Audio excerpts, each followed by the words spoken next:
ಉಪದೇಶಿಸಲು ಅವತರಿಸಿದ ಶಿವನ ಅವತಾರಿ ವೇದಾಂತ ಸಾರ್ವಭೌಮ ಜಗದ್ಗುರು ಸಿದ್ಧಾರೂಢ ಪಾದಗಳಿಗೆ ದೀರ್ಘದಂಡ ಪ್ರಣಾಮವನ್ನು ಸಲ್ಲಿಸುತ್ತಾ ಬಸವಾದಿ ಶರಣರಿಗೂ ದಾಸ ಪರಂಪರೆಗೂ ಸದ್ಗುರುನಾಥನಲ್ಲಿಯೂ ಕೂಡ ದೀರ್ಘದಂಡ ಪ್ರಣಾಮವನ್ನು ಸಲ್ಲಿಸಿ ಈ ಒಂದು ಬೆಳಗಿನ ಜಾವದ ಆನ್ಲೈನ್ ಸತ್ಸಂಗದಲ್ಲಿ ಆಗಮಿಸಿದ ಎಲ್ಲಾ ಪುಣ್ಯಾತ್ಮರೇ, ಧನ್ಯಾತ್ಮರೇ, ಪಾವನಾತ್ಮರೇ, ಮಾತೆಯರೇ, ತಮ್ಮೆಲ್ಲರ ಪಾದಗಳಿಗೂ ಕೂಡ ಹಣಿ ಹೆಚ್ಚಿ ನಮಸ್ಕರಿಸಿ ಸತ್ಸಂಗದೊಳಗ ಪ್ರವೇಶವಾಗೋಣ.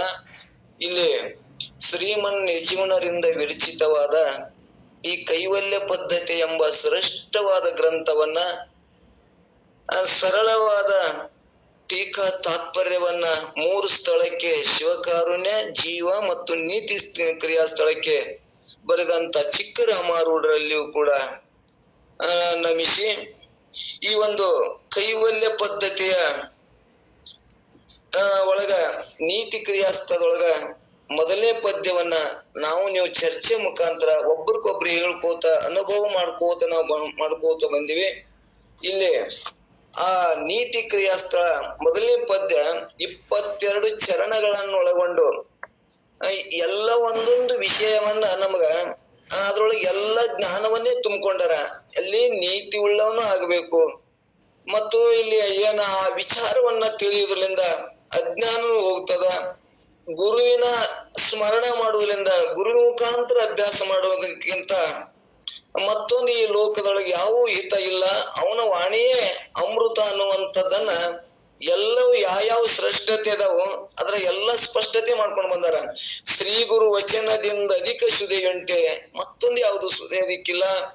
ರಾಗದಿಂಬೇರಿನ್ನು ಭವಬೀಜ ಮುಂಟೆ, ಹುಟ್ಟಕ ಸಾಯಕ ಇದೇ ರಾಗ, ಇದೇ ಮೋಹನೇ ನಮಗ ದ್ವಾಡದ ಮೋಹವನ್ನು ನಷ್ಟ ಮಾಡ್ಕೋರಿ ಅನ್ನುವಂಥದ್ದನ್ನ 22 ಚರಣಗಳು ಎಷ್ಟು ಅದ್ಭುತ ಅಂದ್ರ ನರಜನ್ಮದಿಂದ ಎದಳು ಮಿಗಿಲುಂಟೆ, ಕರ್ಣ ವಿಜಯದಿಂದ ಕಲಿತನ ಮುಂಟೆ, ಧರೆಗೆ ಯಾಚನೆಯಿಂದ ಲಘುತರ ಮುಂಟೆ, ಪರಬೊಮ್ಮದರಿವಿನಿಂದುರೆ ಜಾಣ್ಮೆ ಉಂಟೆ, ಕಡುಲೋಭದಿಂದ ದುರ್ಗುಣ ಅನ್ಯ ಮುಂಟೆ, ಪಡೆದ ಅಪವಾದದಿಂ ಮರಣ ಮುಂಟೆ, ಎಡವಿಡದೆ ಸತ್ಯದಿಂ ತಪ ಮುಂಟೆ, ಕೆಡಿಸದಿರ್ ಅಭಿಮಾನದಿಂ ಧನ ಮುಂಟೆ, ತನುವಿದನುಳಿದಿಂದ್ರ ಜಾಲವೊಂದುಂಟೆ, ನನೆ ಒಲಿವಿನಿಂದ ನೋಯಿಸಲಗುಂಟೆ, ವಿನಮಿತರಿಂದ ಉಪಚಾರ ಮುಂಟೆ ಅನ್ನುವಂಥದ್ದನ್ನ ಇವತ್ತ ಯಾವುದು ಇಲ್ಲಿ ನೀತಿ ಕ್ರಿಯಾ ಸ್ಥಳದೊಳಗ 3ನೇ ನುಡಿ ಒಳಗ ಇವತ್ತ 3ನೇ ಪದ 3ನೇ ಚರಣವನ್ನ ನಾವು ಚರ್ಚೆ ಮಾಡಕತ್ತೀವಿ. ವಿನಮಿತ ಊದರಿಂದ ಉಪಚಾರ ಮುಂಟೆ, ತನಗಿಂತ ಪ್ರಿಯವಾದ ವಿಷಯ ಒಂದುಂಟೆ ಅನ್ನುವಂಥದ್ದನ್ನ 2ರ ಬಗ್ಗೆ ನಾವು ಚರ್ಚೆ ಮಾಡ್ಕೋತ ಹೋಗುಮು. ಇಲ್ಲಿ ವಿನಮಿತದ್ರಿಂದ ಅಂದ್ರ ಇಲ್ಲಿ ಅದು ಏನ್ ಹೇಳ್ಕೋತ ಹೊಂಟಾರಂದ್ರ ವಿನಯದಿಂದ ಇರುವುದಕ್ಕಿಂತ ಮತ್ತೊಂದು ಯಾವ್ದಾದ್ರೂ ಉಪಚಾರ ಅದನ್ನು ಅನ್ನುವಂಥದ್ದನ್ನು ಒಂದು ವಿಚಾರ ಇಟ್ಕೊಂಡು ಇವತ್ತು ಚರ್ಚೆ ಮಾಡೋಣ. ಅದಕ್ಕಿಂತ ನಮ್ಮ ಚಿಕ್ಕರಾಮಾರೂಢರು ಬಹಳ ತಮ್ಮ ಅನುಭವದಿಂದ ಬರ್ದಾರ. ನಾವು ಕಡೆಕಿಂದ ಅಲ್ಲಿ ಇಲ್ಲಿ ಒಂದ್ ಹೇಳೋದಕ್ಕಿಂತ ಅವ್ರಿಗೆ ಹೇಳಿದ ಮಾತುಗಳನ್ನ ನಾವು ಕಿವಿ ಒಳಗೆ ಬಿದ್ರ ನಮ್ ಕಿವಿನೇ ಪಾವನ ಆಗ್ತದ. ಇಲ್ಲಿ ವಿನಯದಿಂದ ಮನೆಗೆ ಯಾರೋ ಬಂದವರಿಗೆ ಒಂದು ಲಗ್ನದಾಗ ಎಲ್ಲೋ ಭೇಟಿ ಆದಾಗ ಒಂದು ಪ್ರೇಮದಿಂದ ಮಾತನಾಡಿದಕ್ಕಿಂತ ಮತ್ತೆ ಯಾವ್ದಾರ ಉಪಚಾರ ಅದನೋ ಅಂದ್ರ ಉಣಿಸುದು ತಿನ್ನಿಸುದಕ್ಕಿಂತ ಲಗ್ನದಾಗ ನಾವ್ ಇವತ್ತೊಂದು ಉದಾಹರಣೆ, ನಾವ್ ಲಗ್ನದಾಗ ಉಣ್ಣೋದಕ್ಕಿಂತ ಬರ್ರಿಯಪ್ಪ ಯಾವಾಗ ಬಂದ್ರಿ ಆರಾಮದ್ರಿ ಇಷ್ಟ ಮಾತಾಡಿದ್ರೆ ಅವ್ರು ಎಲ್ಲೆಲ್ಲೋ ಲಗ್ನದ ಬಂದಿರ್ತಾರ, ಎಷ್ಟು ಮನಸ್ಸು ಹಗರ ಆಗ್ತದ. ನಾವು ಊಟ ಮಾಡಿದ್ರೆ ಶ್ರೇಷ್ಠ ಅಲ್ಲ, ಊಟ ಮಾಡುದಕ್ಕಿಂತ ವಿನಯದಿಂದ ಬರ್ರಿಯಪ್ಪ ಬಾಳ ಚಲೋ ಆಯ್ತು ನಮ್ಗ ಬಂದು ನೀವು ಆಶೀರ್ವಾದ ಮಾಡಿದ್ರಂತೆ ಅವ್ರಿಗೆ ಒಂದಿಷ್ಟು ವಿನಯದಿಂದ ಮಾತಾಡಿದ್ರೆ ಅವ್ರ ಮನಸ್ಸ ಬಹಳ ಹಗರ ಆಗ್ತದ. ಅದನ್ನ ಬಿಟ್ಟು ಎಲ್ಲಾ ಏನೋ ನೀವ್ 100 ತರ ಅಡಿಗೆ ಮಾಡಿಸಿರ್ತಿ, ಏನೋ ವ್ಯವಸ್ಥೆ ಮಾಡಿರ್ತಿ, ಒಂದು ಏನ್ರ ಕಠೋರ್ ಮಾತಾಡ್ದೇವ್ ಅಂದ್ರ ಅವ್ರ ಮನಸ್ಸು ಎಷ್ಟು ನೋಯ್ತದ. ಇವ್ರೇನ್ ಹಂಗೆ ಬಂದಾರನೋ, ನಾವು ಹೋಗಿ ಅದಕ್ ಬಂದಾರ, ನಾವು ಇವ್ರಿಗೆಲ್ಲ ನಾವು ಕಾಡ್ ಕೊಟ್ಟು ಬಂದಿವಿ, ಹಿಂಗ ಏನ್ರ ನಾವು ಸ್ವಲ್ಪ ಕಠೋರ್ ಮಾತಾಯ್ತು ಅಂದ್ರ ಅವ್ರ ಮನಸ್ಸು ಎಷ್ಟು ನೋವಾಗ್ತದ. ಅದಕ್ಕ ವಿನಯದಿಂದಕ್ಕಿಂತ ಮತ್ತೊಂದು ಯಾವ್ದು ದೊಡ್ಡ ಉಪಚಾರ ಮತ್ ಯಾವ್ದು ಇಲ್ಲ ಅನ್ನುವಂಥದ್ದನ್ನ ಇಲ್ಲಿ ಸ್ಪಷ್ಟತೆ ಮಾಡ್ಯಾರ. ಅದನ್ನೇ ನಾವ್ ಇನ್ನೊಂದ್ ಸ್ವಲ್ಪ ವಿಚಾರ ಮಾಡ್ಕೋತ ಹೋಗೋಣ. ಇವತ್ತ ನಿಜಗುಣರು ವಿನಮಿತದಿಂದ ಉಪಚಾರ ಮುಂಟೆ ಅನ್ನುವಂಥದ್ದನ್ನಿಲ್ಲಿ ಅಂದರೆ ಅತಿ ನಮ್ರವುಳ್ಳನಾಗುವುದಕ್ಕಿಂತಲೂ ಬೇರೆ ಆತಿಥ್ಯವಿರುತ್ತದೇನು ಅಂದ್ರ ಇಲ್ಲ ಅನ್ನುವಂಥದ್ದ ನಮಗ ಸ್ಪಷ್ಟ ಮಾಡ್ಯಾರ. ಇಲ್ಲಿ ಅತಿಥಿ ಅಭಾಗ್ಯವನ್ನು ಸತ್ಕರಿಸದೆ ಉಪಚಾರವಾಗುತ್ತದೆ. ಮನೆಗೆ ಬಂದ ಗುರು ಮಹಾತ್ಮರಿಗೆ ಆಸನವನ್ನು ಹಾಕುವುದು, ಪೂಜಿಸುವುದು, ಮೃಷ್ಟಾನ್ನ ಭೋಜನ ಮಾಡಿಸುವುದು, ಇದು ಮೊದಲಾದಗಳು ಇವು ಉಪಚಾರಗಳೇ. ಇವತ್ತು ಯಾರೋ ಮನೆಗೆ ಬಂದಾರ ಬರ್ರಿ ಅನ್ನೋದು, ಅವ್ರಿಗೆ ಊಟ ಮಾಡಿಸೋದು ಎಲ್ಲವೂ ಇವು ಉಪಚಾರವೇ. ಆದರೆ ಇವಕ್ಕಿಂತ ವಿನಯದಿಂದ ನಾವು ಮಾಡಿದ್ವಿ ಅಂದ್ರ ಆ ಉಪಚಾರಕ್ಕಿಂತ ವಿನಯನೇ ದೊಡ್ಡದು ಅನ್ನುವಂಥದ್ದನ್ನ ಅವ್ರಿಗೆ ಅಭಿಪ್ರಾಯದ. ಉಪಚಾರವನ್ನು ಹೇಳಿಸ್ಕೊಳ್ತೇವೆ, ಆದರೆ ಇವು ನಿಜವಾದ ಉಪಚಾರಗಳಲ್ಲ. ನಿಜವಾದ ಉಪಕಾರ ಯಾವುದಂದರೆ ಅತಿ ವಿನಯದಿಂದ ಕೂಡಿಕೊಂಡಿರೋದು. ಯಾಕಂದ್ರೆ ಬೇಕಾದಷ್ಟು ಉಪಚಾರಗಳನ್ನು ಮಾಡಿ ವಿನಯವುಳ್ಳನಾಗಿದ್ದರೆ ಮಾಡಿದಂತ ಉಪಕಾರವೆಲ್ಲ ವ್ಯರ್ಥವಾಗುತ್ತದೆ. ಅದಕ್ಕಾಗಿ ವಿನಮಿತವುದರಿಂದ ಉಪಚಾರ ಮುಂಟೆ ಅಂತ ನಿಜಗೊಂಡು ಹೇಳ್ಕೊತ ಬಂದರ. ನಾವು ಉಪಚಾರ ಮಾಡದಿದ್ದರೂ ಮನೆಗೆ ಬಂದರನ್ನು ಕರೆದು ವಿನಯದಿಂದ ಪ್ರೇಮ ಪೂರ್ವಕವಾಗಿ ಒಂದೆರಡು ಮಾತುಗಳನ್ನ ಆಡಿದರೆ ಸಾಕು. ಅವರಿಂದ ಅತಿಥಿಗಳು ಸಂತೋಷನ ಹೊಂದುತ್ತಾರೆ. ಮನೆಗೆ ಬಂದವ್ರಿಗೆ ಬರ್ರಿಯಪ್ಪ ಕೂಡ್ರಿ, ಒಂದಿಷ್ಟು ನೀರ್ ತಗೋರಿ, ಏನೋ ಮನೆಯಾಗ ಯಾರು ಇಲ್ಲ, ಮತ್ತೇನೋ ನಮ್ಗೆ ಸ್ವಲ್ಪ ತ್ರಾಸದ, ನಿಮ್ ಮನೆ ಅಂತ ತಿಳ್ಕೊಂಡು ಒಂದೆರಡು ಮಾತು ಪ್ರೇಮದಿಂದ ಮಾತನಾಡಿದ್ರ ನಾವು ಊಟ ಮಾಡಿದಕ್ಕಿಂತ ಅವ್ರ ಮನಸ್ಸು ಅರಳುತ್ತದ. ನಾವ್ ಇವತ್ತು ಎಲ್ಲಾ ಮಾಡಿ ಹೇಳಿದ್ರಲ್ಲ, ಎಲ್ಲಾ ಉಪಚಾರ ಮುಷ್ಟಾನ್ನ ಮಾಡಿದ್ರು ಕೂಡ ನಾವು ಸ್ವಲ್ಪ ಮಾತಿನಾಗ ನಾವು ಕಠೋರ ಇದ್ದೇವೆ, ಮಾತು ನಮಗ ಅವ್ರಿಗೆ ನೋವು ಆಗ್ತಿತ್ತು ಅಂದ್ರ ಆ ಉಪಚಾರ ಶ್ರೇಷ್ಠತೆ ಅಲ್ಲ ಅನ್ನುವಂಥದ್ದು ನಿಜಗೊಂಡ್ರು. ನಾವು ಯಾವಾಗಲೂ ನಾವು ಕೂಡ ಬಸವಣ್ಣ ಹೇಳಿದಂತೆ ಅವರು ಕೂಡ ಬಸವಣ್ಣರು ಬರ್ರಿ ಬರ್ರಿ ಅಂದ್ರೆ ನಿಮ್ ಮನೆ ನಿಮ್ ಬಾಯಿ ಸಿರಿ ಹಾರಿ ಹೋಗೋದೆ, ಕೂಡ್ರಿ ಅಂದ್ರೆ ನಿಮ್ ಮನೆ ತೂತು ಇದು ಬೀಳ್ತದನೋ ತೆಗ್ಗಿ ಬೀಳ್ತದನೋ, ಬರ್ರಿ ಅಪ್ಪ ಕೂಡ್ರಿ ಒಂದಿಷ್ಟು ನೀರು ಕೊಡ್ರಿ ಅನ್ನುವಂಥದ್ದನ್ನ ನೀವು ಯಾವಾಗಲೂ ರೂಢಿ ಇಟ್ಕೋರಿ ಅನ್ನುವಂಥದ್ದನ್ನು ಬಸವಣ್ಣವರು ಕೂಡ ನಮ್ಗೆ ಒತ್ತಿ ಹೇಳ್ಕೊತ ಬಂದಾರ. ಇದಕ್ಕಿಂತ ಮತ್ತೊಂದು ಯಾವ್ದು ವಿಚಾರ ಇಲ್ಲ, ಉಪಚಾರ ಅಲ್ಲ ಅನ್ನುವಂಥದ್ದನ್ನ ನಾವು ಸ್ಪಷ್ಟತೆ ಮಾಡ್ಕೊಳ್ಳೋಣ. ಮುಂದ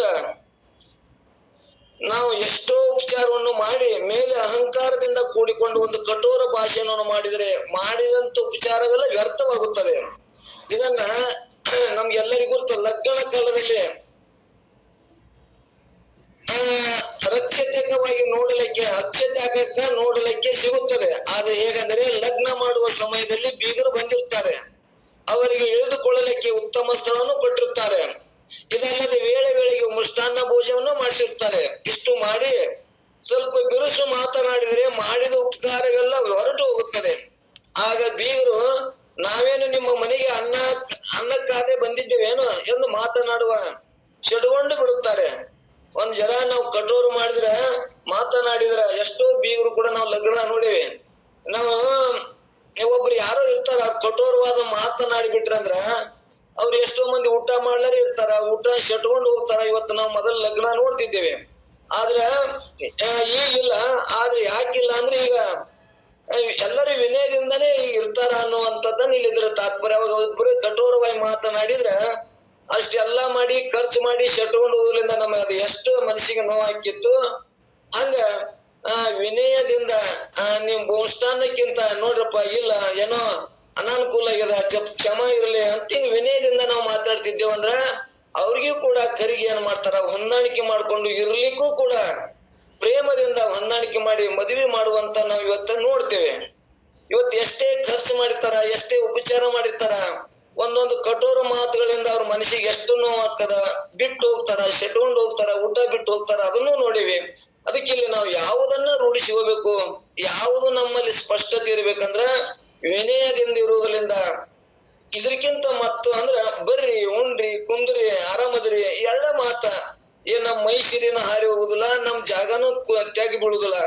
ಇವನ್ನ ಬಳಸುವರಿ ಅನ್ನುವಂಥದ್ದನ್ನ ಬಸವಣ್ಣವ್ರು ಹೆಂಗ ನಮ್ಗೆ ಒತ್ತಿ ಕೊಟ್ಟು ಹೇಳ್ಕೊತ ಬಂದಾರ, ಹಂಗ ಇಲ್ಲಿ ನಿಜಗೊಂಡ್ರು ಕೂಡ ಇಲ್ಲಿ ವಿನಯಿತದರಿಂದ ಉಪಚಾರದಿಂದ ವಿನಯದಕ್ಕಿಂತ ಮತ್ತೊಂದು ಯಾವ್ದು ಉಪಚಾರ ಇಲ್ಲ ಅನ್ನುವಂಥದ್ದನ್ನ ಇಲ್ಲಿ ಗಟ್ಟಿ ಮಾಡ್ಕೋತ ಹೊಂಟಾರ.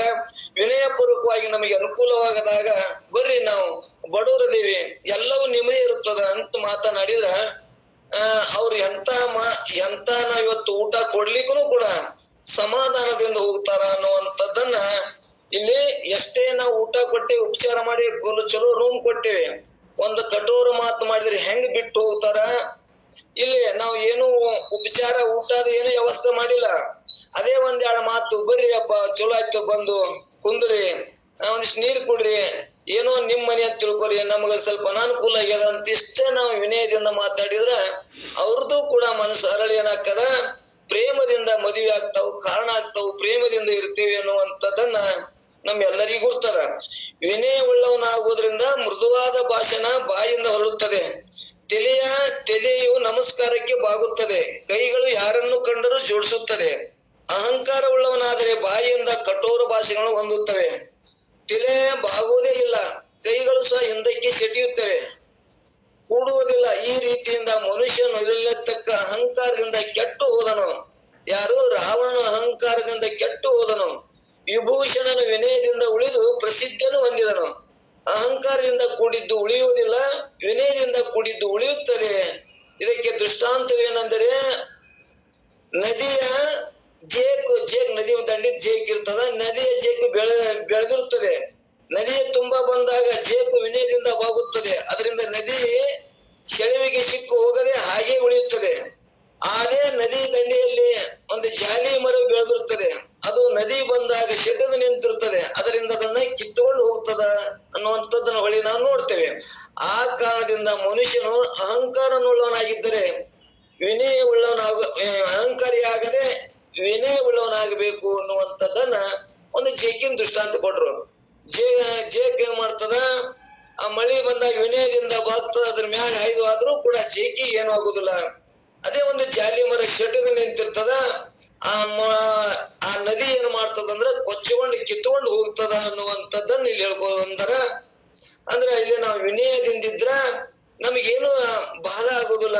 ಅದೇ ಅಹಂಕಾರಿ ಅದ ಅಂದ್ರ ಮನಸ್ಸಿನಾಗ ಎಲ್ಲರೂ ಸಿಟ್ಟಿಟ್ಕೊಂಡು ಏನಾರ ನಮ್ಗೆ ದುಃಖವೇ ಅಧಿಕ ಆಗ್ತದ ಅನ್ನುವಂಥದ್ದನ್ನ ಇಲ್ಲಿ ನಮ್ಗ ಎಲ್ಲರಿಗೂ ಸ್ಪಷ್ಟದ.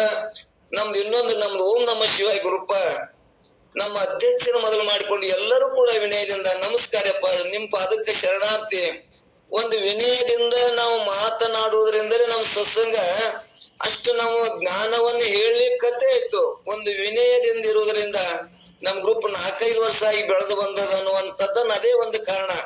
ನಾವು ಎಲ್ಲರೂ ನಮ್ ಗ್ರೂಪ್ ನಾಗ ಇದ್ದವ್ರು ಎಲ್ಲರೂ ಎಷ್ಟು ಪ್ರೇಮ ಮಾಡ್ತಾರ, ನಾವು ಕಂಡೇವಂದ್ರ ಅವ್ರು ಕಂಡೇವಂದ್ರ ವಿನಯದಿಂದ ಎಲ್ಲರಿಗೂ ನಮ್ಮಲ್ಲಿ ಸಂಸ್ಕಾರ ಬಂದದ ಅನ್ನುವಕ್ಕ ನಮ್ಮ ಓಂ ನಮಃ ಶಿವಾಯ ಗ್ರೂಪನೇ ಕಾರಣ. ಇವತ್ತು ನಿಮ್ಮ ಉಣ್ಣಿಬಾಯಿ ಗೌಡ್ರು ಇವತ್ತಾಗ್ಲಿ, ನಮ್ಮ ಅಮ್ಮರೈ ಸ್ವಾಮಿಗಳಾಗ್ಲಿ, ಎಂತಿಂತ ದೊಡ್ಡ ಜಂಗಮರು, ದೊಡ್ಡ ಉಣ್ಣಿಗಳು, ಶ್ರೀಮಂತರು ಇದ್ರು ಕೂಡ ಅವರಲ್ಲಿ ಯಾವ ಅಹಂಕಾರ ಇಲ್ಲದೆ ಅವರು ಮಾತನಾಡುವ ವಿನಯ, ಅವರಲ್ಲಿ ಪ್ರೇಮ ನೋಡಿದ್ರ ಏನು ಬೇಡಲ್ಪ, ಎಂತ ವಿನಯದಿಂದ ಐತಿ ಅನ್ನುವಂಥದ್ದನ್ನ ನಮ್ಮ ಓಂ ನಮಃ ಶಿವಾಯ ಗ್ರೂಪ್ ಕಂಡುಕೊಳ್ತೇವೆ ನಾವೆಲ್ಲರೂ. ಅಂತ ನಾವು ಎಲ್ಲರೂ ಕೂಡ ಊಟ ಉಪಚಾರ ಅದು ಮಾಡೋಕ್ಕಿಂತ ವಿನಯದಿಂದ ಇರುವುದು. ಬರ್ರಿ, ಅಹಂಕಾರಿ ಆಗದೆ ಕುಂದ್ರಿ, ಉಂಡ್ರಿ, ಆರಾಮದಿರಿಯಪ್ಪ ಅಂದ್ರೆ ಏನು ನಮ್ಗ ಹಾಳಾಗುದಿಲ್ಲ. ನಮ್ಗ ಮತ್ತಿಷ್ಟು ಏನಾಗ್ತದಂದ್ರ ಪ್ರೇಮ ಅಧಿಕ ಆಗ್ತದ ಅನ್ನುವಂಥದ್ದನ್ನ ನಾವೆಲ್ಲರೂ ಮತ್ತು ನಮ್ಮ ಅತ್ತೆಗೆ ಏನೋ ಬಡತನದ ಇಲ್ಲ, ಉಪಚಾರ ಮಾಡಕ್ ಆಗುದಿಲ್ಲ. ಉಪಚಾರ ಮಾಡಕ್ಕಾಗ್ಲಿಕ್ಕೂ ವಿನಯದಿಂದ ಇರುವುದರಿಂದ ಆ ಉಪಚಾರ ಮಾಡೋದಕ್ಕಿಂತ ಹೆಚ್ಚಿಗೆ ವಿನಯವೇ ಶ್ರೇಷ್ಠ ಅನ್ನುವಂಥದ್ದನ್ನ ಇಲ್ಲಿ ನಿಜಗೊಂಡು ಒಟ್ಟ ಹೇಳ್ಕೊತ ಬಂದಾರ. ಅದನ್ನೇ ಕೂಡ ಇಂಥ ವಿನಯದಿಂದ ಪ್ರಸಿದ್ಧಿಯನ್ನು ಹೊಂದಿದವರು ಯಾರು ಎಂದರೆ ಬಸವಣ್ಣನವರು. ಒಮ್ಮೆ ಬಸವಣ್ಣವರು ತಾನೊಬ್ಬನೇ ಭಕ್ತನೆಂದು ಕೂಡಿದ ಸಭೆಯಲ್ಲಿ ನುಡಿಯುವಂತನಾದನು. ಆಗ ಸಭೆಯ ಜನರೆಲ್ಲ ಇವನು ಅತಿ ಅಹಂಕಾರಿಯಾಗಿದ್ದಾನೆಂದು ಅನಿಸಿತು.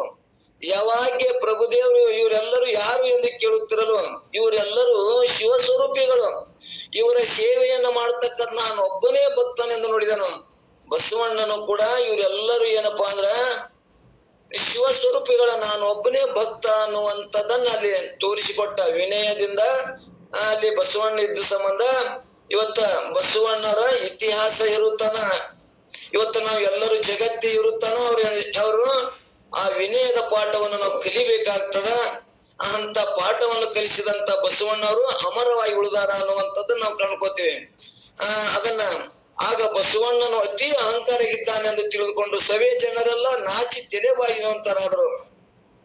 ಇದರ ಮೇಲಿಂದ ಮೇಲೆ ಅವರ ಎಷ್ಟು ಕಿಂಕರ ಸ್ವಭಾವವುಳ್ಳ ಬಸವಣ್ಣವರು ಎಷ್ಟು ಕಿಂಕರ ಸ್ವಭಾವದವುಳ್ಳರಾಗಿದ್ರು ಎಂಬುದನ್ನ ನಮ್ಗೆಲ್ಲರಿಗೂ ಗುರುತಾಗಿದೆ. ಆದ್ದರಿಂದ ಅವರು ಜಗತ್ತಿನ ಕೀರ್ತಿಯನ್ನು ಹೊಂದಿದರು. ಅದಕ್ಕಾಗಿ ಮನುಷ್ಯನು ವಿನಯ ಉಳ್ಳವನಾಗಿರ್ಬೇಕು.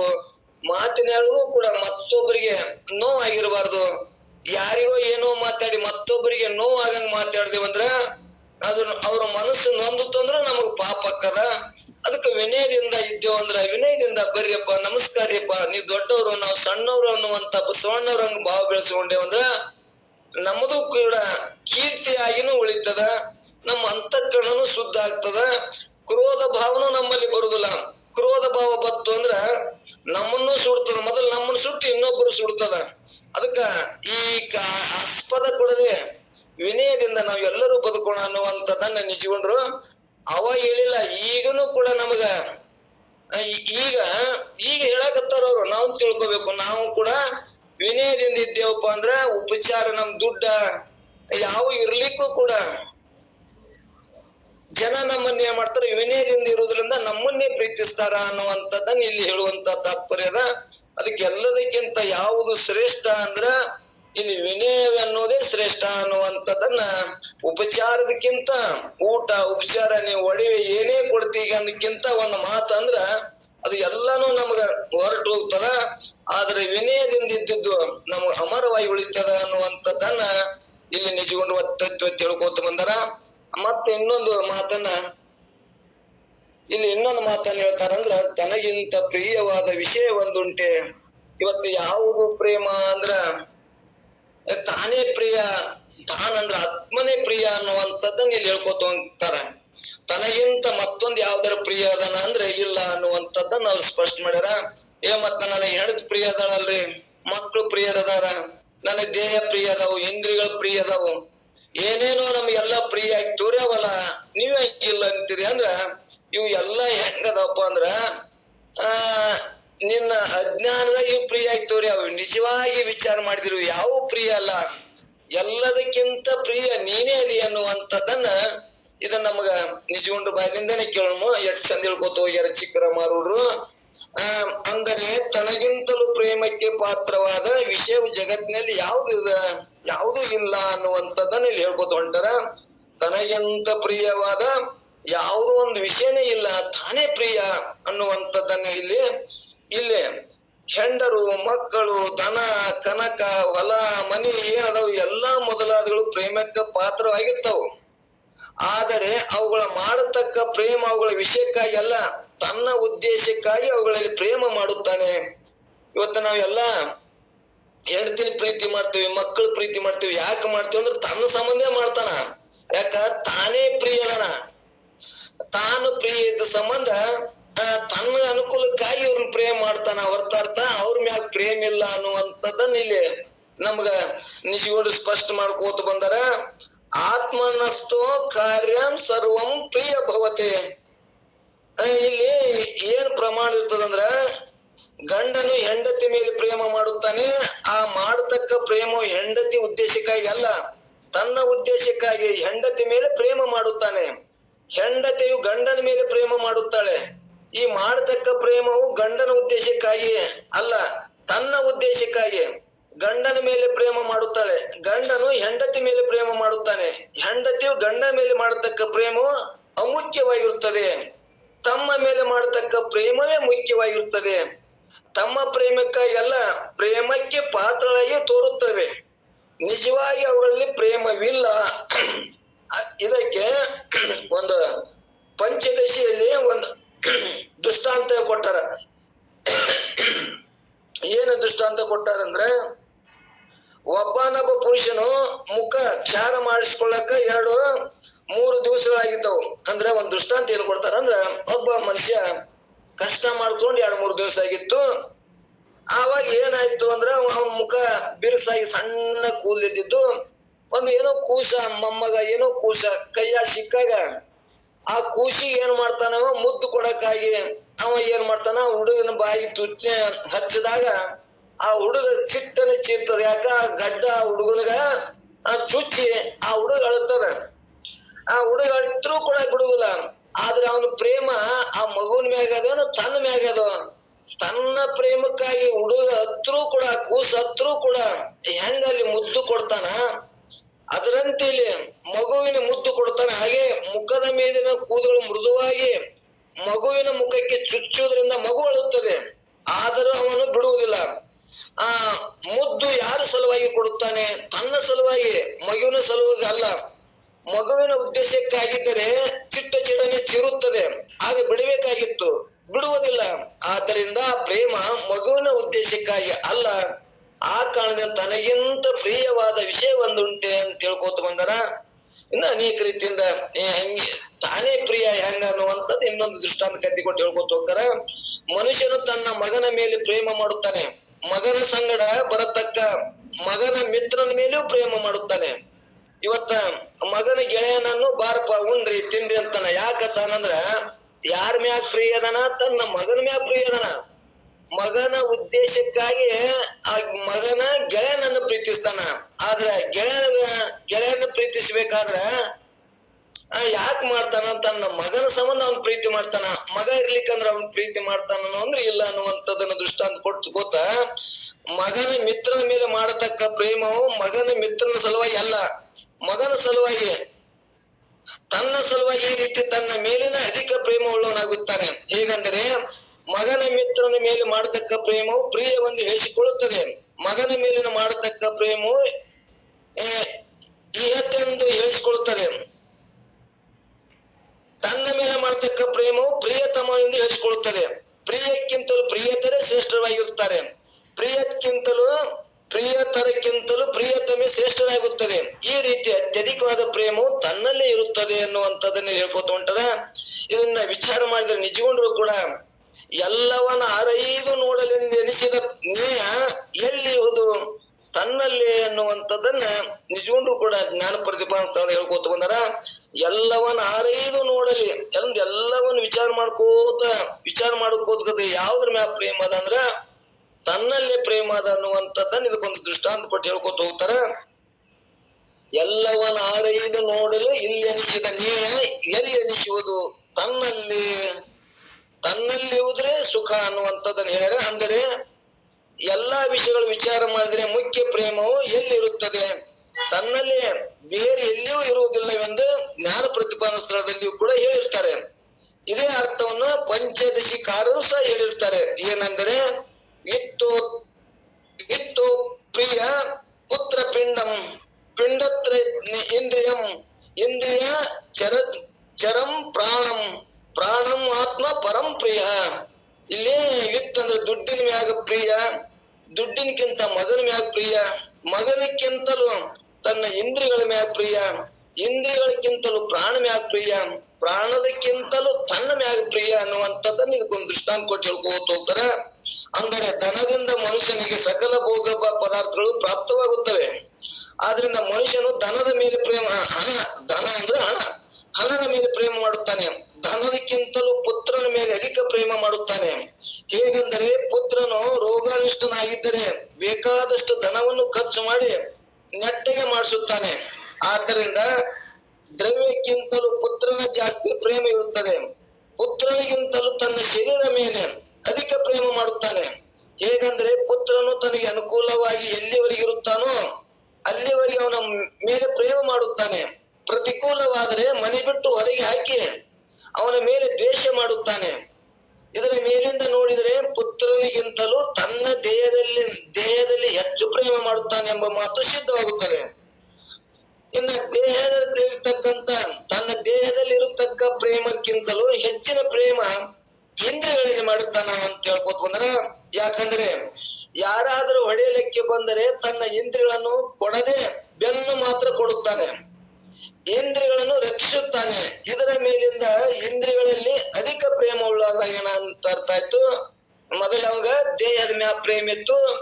ದೇಹಕ್ಕೇನೋ ಒಂದು ಸಂದರ್ಭದೊಳಗೆ ಹೊಡ್ಯಾಕ ಬಂದ್ರ, ತಪ್ಪು ಮಾಡಿದಾಗ ಏನೋ ಹೊಡ್ಯಾಕ ಬಂದ್ರ ಆ ಎಲ್ಲಾ ಇಂದ್ರಿಯಗಳನ್ನ ಮುಚ್ಕೊಂಡು ಡುಬ್ಬು ಕೊಡ್ತಾನ. ಡುಬ್ಬು ಕೊಡ್ರಿ ಅಂತಾನ. ಅಂದ್ರೆ ಇಂದ್ರಿಯಗಳನ್ನ ರಕ್ಷಣೆ ಮಾಡ್ತಾನ. ಅಂದ್ರೆ ಇಲ್ಲಿ ಏನಾದ್ರು ಇಂದ್ರಿಯಗಳ ಪ್ರಿಯ ಅದು ಅನ್ನುವಂಥದ್ದನ್ನ ಬರುತ್ತದ. ಇಂದ್ರಿಯಗಳಿಗಿಂತಲೂ ಪ್ರಾಣವದು ಕಂಡು ಬರುತ್ತದೆ. ಇಂದ್ರಿಯಗಳಿಗಿಂತಲೂ ಪ್ರಾಣನ ಪ್ರಿಯ ಆಗ್ತದ. ಅದು ಹೇಗೆಂದರೆ ಅದೇ ಇಂದ್ರಿಯಗಳಿಗೆ ಕೈಕಾಲುಗಳಿಗೆ ಏನಾದ್ರೂ ಒಂದು ಗಾಯ ಆದ್ರ ಆ ಗಾಯದಿಂದ ನಿನಗೆ ಪ್ರಾಣ ಹೋಗ್ತದಪ್ಪ ಅಂದ್ರ ನಿನ್ನ ಕಾಲರ್ ಕಡಿಬೇಕು, ಕೈಯ ಕಡಿಬೇಕು ಅಂತ ಯಾವ್ದು ಗಾಯ ಇರ್ತದ, ಒಂದು ಸೆಪ್ಟಿಕ್ ಆಯ್ತು ಅಂದ್ರ ಹಿಂಗ್ ಕಡಿಬೇಕು ಅಂದಾಗ ಕಡಿರಿ ಪೂರ್ತಿ ಕಾಲ್ ಕಡಿದ್ರಿ ನಾನು ಉಳಿದ್ರೆ ಸಾಕು ಅಂತೇಳಿ ಎದ್ರ ಮ್ಯಾ ಪ್ರಿಯ ಅಕ್ಕದ ಅಂದ್ರೆ ಪ್ರಾಣದ ಮ್ಯಾ ಪ್ರಿಯ ಅಕ್ಕದ ಅನ್ನುವಂಥದ್ದು ಹೇಳ್ಯಾರ. ಡಾಕ್ಟರ್ ಹೇಳಲು ಪ್ರಾಣ ಉಳಿದರೆ ಸಾಕು ಎಂದು ಇಂದ್ರಿಯಗಳನ್ನು ಕತ್ತರಿಸಲು ಅನುಮತಿ ಕೊಡುತ್ತಾನೆ. ಇದರಿಂದ ಇಂದ್ರಿಯಗಳಿಗಿಂತಲೂ ಪ್ರಾಣ ಅಧಿಕ ಪ್ರೇಮ ಇರೋದು ಕಂಡು ಬರ್ತದೆ. ಪ್ರಾಣಕ್ಕಿಂತಲೂ ಆತ್ಮ ಅಧಿಕ ಪ್ರೇಮ ಪಾತ್ರನಾಗಿರೋನು. ಯಾಕಂದರೆ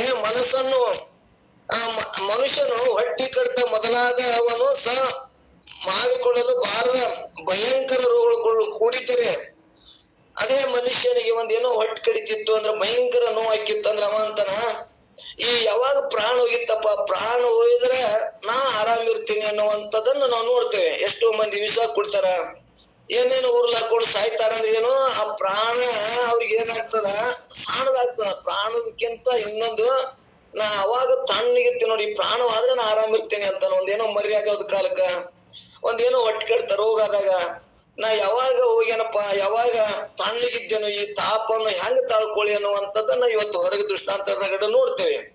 ಅದಕ್ಕೆ ಇಲ್ಲಿ ಏನಂತಾರ, ತಾನೇ ಪ್ರಿಯ ಅನ್ನುವಂಥದ್ದನ್ನ ಎಲ್ಲದಕ್ಕಿಂತ ಇವು ಎದಕ್ ಮಾಡ್ತಾನಂದ್ರ, ಹೆಂಡ್ರು ಮಕ್ಕಳು ಇಂದ್ರಿಯಗಳು ಎದಕ್ ಪ್ರೇಮ ಮಾಡ್ತಾನಂದ್ರ ತನ್ನ ಸುಖ ಸಂಬಂಧ. ತಾನ ಆತ್ಮ ಸುಖ ಸ್ವರೂಪನೇ ಏನಂತ ಗುರ್ತಾಗ್ಲಾರ್ಕ ಇವ್ ಎಲ್ಲಾನು ಪ್ರೇಮ ಮಾಡ್ತಾನ. ಇಲ್ಲೆಲ್ಲವನ್ನ ವಿಚಾರ ಮಾಡ್ಕೋತ ಬರಾಕ ಯಾವ್ದು ಪ್ರಿಯ ಅಂದ್ರೆ ತಾನೇ ಪ್ರಿಯ, ತಾನಂದ್ರ ಆತ್ಮನೇ ಪ್ರಿಯ ಅನ್ನುವಂಥದ್ದನ್ನ ಇಲ್ಲಿ ಕೇಳ್ಕೊತ ಬಂದಾರ. ಯಾಕಂದ್ರೆ ಮನುಷ್ಯನು ಪ್ರಾಣ ತ್ಯಾಗವಾದ್ರೆ ಸುಖವಾಗುತ್ತಂದು ತಿಳಿದು ಪ್ರಾಣವನ್ನೇ ತ್ಯಾಗ ಮಾಡುತ್ತಾನೆ. ಇದ್ರ ಮೇಲಿಂದ ನೋಡಿದ್ರೆ ಪ್ರಾಣಕ್ಕಿಂತಲೂ ಆತ್ಮ ಅಧಿಕ ಪ್ರೀತಿಗೆ ಪಾತ್ರನಾಗಿದ್ದಾನೆಂಬುದು ಮಾತು ಸಿದ್ಧವಾಗುತ್ತದೆ. ಆದ್ದರಿಂದ ತನಗಿಂತಲೂ ಪ್ರೇಮಕ್ಕೆ ಪಾತ್ರವಾದ ವಿಷಯವು ಯಾವುದಾದ್ರೂ ಇರುತ್ತದೇನೋ ಅಂದ್ರೆ ಇಲ್ಲ ಅನ್ನುವಂಥದ್ದನ್ನ 4 ಚರಣಗಳ ಮುಖಾಂತರ ನಾವು ಮೂರನೇ ಪದ ಅಂದ್ರೆ 3ನೇ ಪಲ್ಲವಿಯೊಳಗ ನಾವು ಚರ್ಚೆ ಮಾಡ್ಕೋತ ಬಂದೇವಿ. 3ನೇ ನುಡಿ ಒಳಗ ಅಲ್ಲಿ ಎಲ್ಲದಕ್ಕಿಂತ ತಾನೇ ಪ್ರಿಯ ಅನ್ನುವಂಥದ್ದನ್ನು ಗೊತ್ತಾಯ್ತು. ಇನ್ನೊಂದು ವಿನಯದಿಂದಿರುವುದಕ್ಕಿಂತ ಮತ್ತೊಂದು ಯಾವುದು ಉಪಚಾರ ಅಲ್ಲ, ವಿನಯ ಗುಣವನ್ನು ಬೆಳೆಸೋಣ, ಪ್ರೀತಿಯನ್ನು ಬೆಳೆಸೋಣ ಅನ್ನುವಂಥದ್ದನ್ನು ಗುರ್ತಾಯ್ತು. ಅದಕ್ಕೆ ಇಲ್ಲಿ ಯಾವ ಪ್ರಿಯ ಅಲ್ಲ, ತಾನೇ ಪ್ರಿಯ ಅನ್ನುವಂಥದ್ದನ್ನು ಗುರ್ತಾದಾಗ ಇವು ಎಲ್ಲ ಎದಕ್ಕೆ ಪ್ರೇಮ ಮಾಡ್ತಾನಂದ್ರೆ, ಇವ್ ನಾಟಿಗೆ ತನ್ನ ಮೇಲಿರುವ ತನ್ನ ಪ್ರೇಮಕ್ಕಾಗಿ ಇವನ್ನ ಹೊರಗಿನ ವ್ಯವಹಾರಗಳನ್ನ ಪ್ರೇಮ ಮಾಡ್ತಾನ ಅನ್ನುವಂಥದ್ದನ್ನ ಇಲ್ಲಿ 2 ಮಾತುಗಳು ನಮ್ಗೆ ಸ್ಪಷ್ಟತೆ ಇರ್ಲಿ. ವಿನಯದಿಂದಿರುವುದರಿಂದ ಮತ್ತೊಂದು ಉಪಚಾರ ಯಾವುದೂ ಇಲ್ಲ, ಮತ್ತು ಎಲ್ಲದಕ್ಕಿಂತ ಯಾವ್ದು ಮ್ಯಾ ಪ್ರಿಯ ಅದಾನ ಅಂದ್ರೆ ತಾನೇ ಪ್ರಿಯ ಅದಾನ, ತಾನ ಆತ್ಮನೇ ಪ್ರಿಯ ಅನ್ನುವಂಥದ್ದನ್ನ 2 ಗುರ್ತದು. ಹಿಂಗ ಅನೇಕ ಚರಣಗಳನ್ನ ತಗೊಂಡು ನಮಗ ಅನುಭವವನ್ನ ಹಂಚಿಕೋತ ಬಂದಂತ ನಿಜಗುಣಾರ್ಯರಿಗೂ ಮತ್ತು ಸರಳವಾದ ಕಥೆಗಳ ಮುಖಾಂತರ ದೃಷ್ಟಾಂತ ಮುಖಾಂತರ ಹಂಚಿಕೊಂಡು ಬಂದಂತ ಚಿಕ್ಕರಾಮರವರಲ್ಲಿಯೂ ಕೂಡ ಪ್ರಾರ್ಥನೆ ಮಾಡಿ ಇವತ್ತು ಅನೇಕ ಒಳ್ಳೊಳ್ಳೆ ಅನುಭಾವಿಗಳು ಮಹಾತ್ಮರು ಬಂದಾರ. ಇವು 2ರ ಚರಣವನ್ನಿಟ್ಟುಕೊಂಡು ಚರ್ಚೆ ಮಾಡೋದ್ರಿಂದ ನಮ್ಗೆಲ್ಲರಿಗೂ ಇನ್ನಿಷ್ಟು ಸ್ಪಷ್ಟತೆ ಆಗ್ತದ ಅನ್ನುವಂಥದ್ದನ್ನ ನನ್ನೊಂದೆರಡು ಮಾತುಗಳನ್ನ ಸದ್ಗುರು ಸಿದ್ಧಾರ್ಥ ಪಾದಕ್ಕ ಅರ್ಪಿಸಿ, ಇನ್ನು 7 ಹೆಚ್ಚು ಕಮ್ಮಿ ಆಗ್ತಾವ ಅಂತೇಳಿ ತಮ್ಮೆಲ್ಲರಲ್ಲಿ ಪ್ರಾರ್ಥಿಸಿ ನಾನೊಂದೆರಡು ಮಾತುಗಳು ಮುಗಿಸ್ತೀನಿ. ಎಲ್ಲರಿಗೂ ಶರಣು ಶರಣಾರ್ಥಿಗಳು. ಓಂ ನಮಃ ಶಿವಾಯ.